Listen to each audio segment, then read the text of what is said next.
गरुड़ पुराण के अनुसार, जो हमारा हिंदी एक ग्रंथ है, गरुड़ पुराण के अनुसार बताया जाता है कि जो खुशहाल परिवार का अंत हो जाता है, इतने ही पति का कत्ल करा देती है। नमस्कार दोस्तों, स्वागत है आपका रियल विद दीपिका में मेरे साथ। मैं हूँ दीपिका, आपकी होस्ट। तो आज जो मैं कहानी नहीं बोलूँगी, ये मर्डर केस है। और इस मर्डर केस को मैं यहाँ पे आज इसलिए भी बताना चाह रही हूँ कि इसका एक दूसरा पहलू भी है जो शायद अभी लोग समझ नहीं रहे हैं, तो मैं वो भी आपको आज बताऊंगी। तो ये जो मर्डर केस है वो है सोनम रघुवंशी और राजा रघुवंशी का।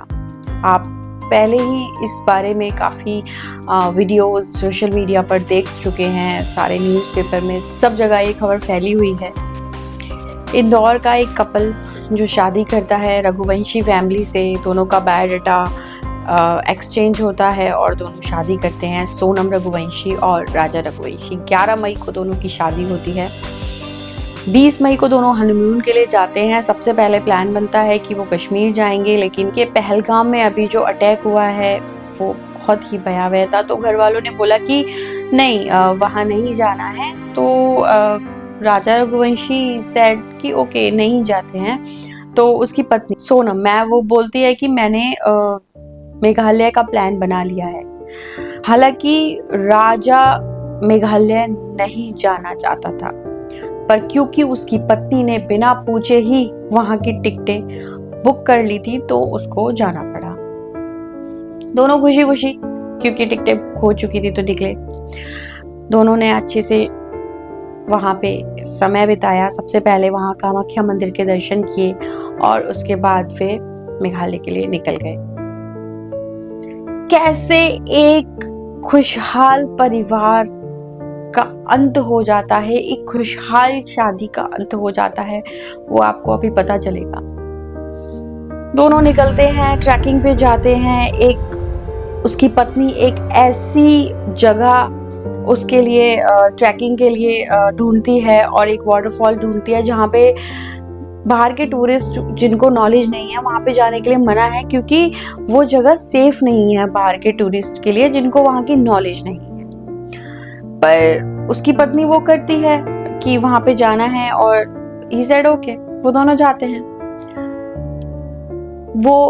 उसकी पत्नी सोनम रघुवंशी एक कॉफी शॉप में बैठ जाती है कि मैं थक गई हूँ, आप जाओ और देख लो। जिस चीज के लिए वो आई थी वो वहीं के लिए थक चुकी थी और उसने बोला कि मुझे नहीं जाना, आप जाओ। उसका पति राजा वहां जाता है और वहां से उसके बाद वो वापस नहीं आता। 23 तारीख का ये दिन था जब वो लास्ट दिखे। उसके बाद उनका कुछ पता नहीं। 10 दिन बाद सोनम गाजीपुर के एक ढाबे पर मिलती है और अपने भाई को कॉल करती है कि मेरा पति नहीं मिल रहा है या उसका मर्डर हो गया है और मैं यहाँ हूँ, मुझे आके लेके जाओ। उसका भाई पुलिस को कॉल करता है और पुलिस को बोलता है कि वहां से उसको अरेस्ट कर लो। वो बोलती है कि मेरे पति को मार दिया, पर यहाँ पे ये पूरा सच नहीं था। आखिर कैसे?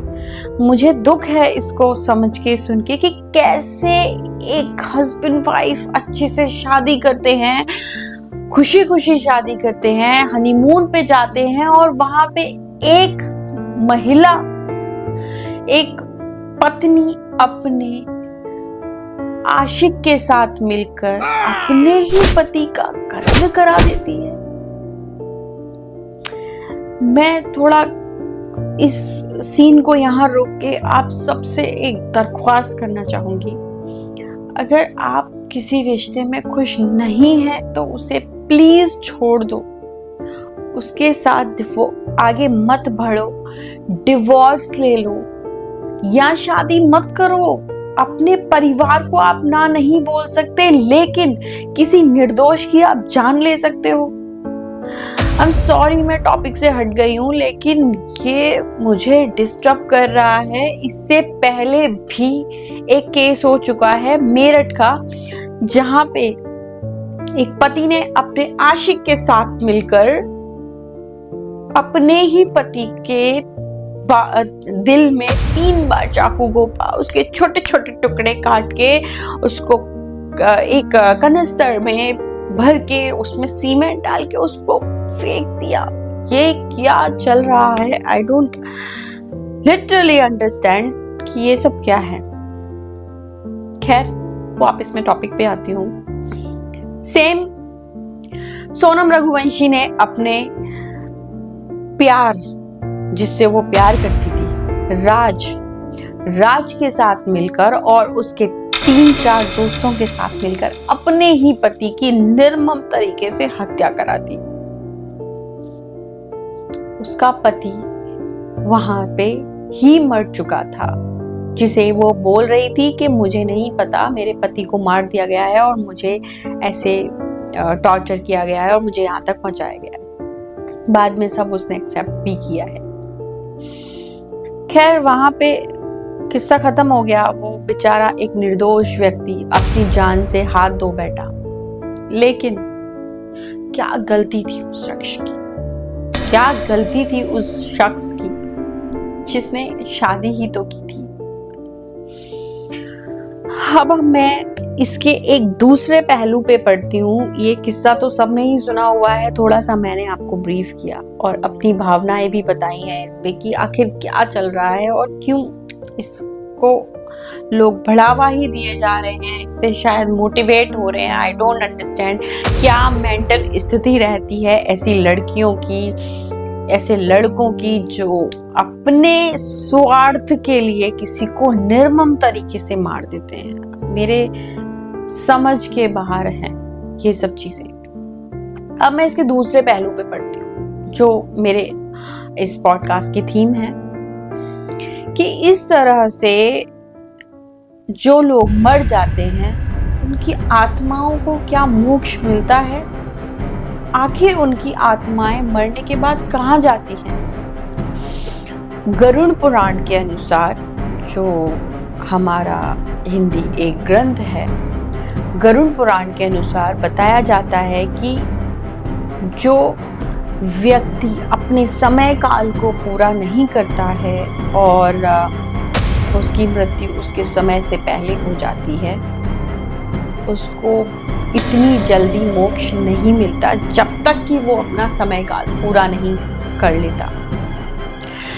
उसको बहुत ज़्यादा यातनाएं सहनी पड़ती हैं। ना तो उसे स्वर्ग मिलता है, ना उसे नरक मिलता है। और तो और ऐसी आत्माओं को तांत्रिक भी अपने कब्जे कर लेते हैं और उनसे जो मनाए करा सकते हैं। ऐसी कहानियों के बारे में मेरे आगे के पॉडकास्ट में आप जरूर सुनेंगे। आप सोच सकते हैं क्या स्थिति रही होगी उस टाइम राजा की, जिससे वो प्यार करता है, जो उसकी पत्नी है, उसी से उसे विश्वासघात मिला। क्या उसने कभी सोचा होगा कि उसकी पत्नी उसके साथ ऐसा कर सकती है? क्या उसकी एक मेंटल परिस्थिति रही होगी कि उस टाइम, जिस टाइम वो मर रहा है, अपनी आखिरी सांसें गिन रहा है और उसकी पत्नी उसको मरवाने के लिए पूरी तरह से तैयार है, झकझोर के रख देती हैं ऐसी कहानियां। और ऐसी आत्माओं को कभी भी मुक्ति नहीं मिलती है, इतनी आसानी से तो नहीं, क्योंकि उस सोनम के आशिक और सोनम उस आशिक के दोस्तों ने मिलके उसको पहले मारा, उस पे निर्मम तरीके से वार किया और उसके बाद उसकी बॉडी को खाई से नीचे गिरा दिया। जब उसकी बॉडी को ढूंढा गया, पुलिस से शिनाख्त, तो उसकी डेड बॉडी समझ में भी नहीं आ रही थी, इतनी गंदी कंडीशन में थी। हिंदू धर्म में जब तक आपकी बॉडी की पूरी परंपराओं के साथ, रीति रिवाजों के साथ उसका विसर्जन नहीं किया जाता है तो उस आत्मा को कभी मोक्ष नहीं मिलता। और यही हुआ राजा रघुवंशी के साथ। विश्वासघात और मौत। आज भी उसकी आत्मा भटक रही होगी। क्या गलती थी उसकी, मुझे समझ नहीं आता। आखिर क्यों ऐसा आप लोग करते हो? आज के पॉडकास्ट में बस इतना ही। मैं आपसे हाथ जोड़कर विनती करना चाहूंगी, अगर आप किसी रिश्ते में खुश नहीं हैं तो प्लीज उसको छोड़ दें। जिंदा रहने पे, मरते हुए और मरने के बाद भी आप किसी की जिंदगी और मौत को भी बदतर बना रहे हैं, और उसके बाद आप भी ऐसे श्राप मिलता है आपको कि आप भी खुश नहीं रह सकते।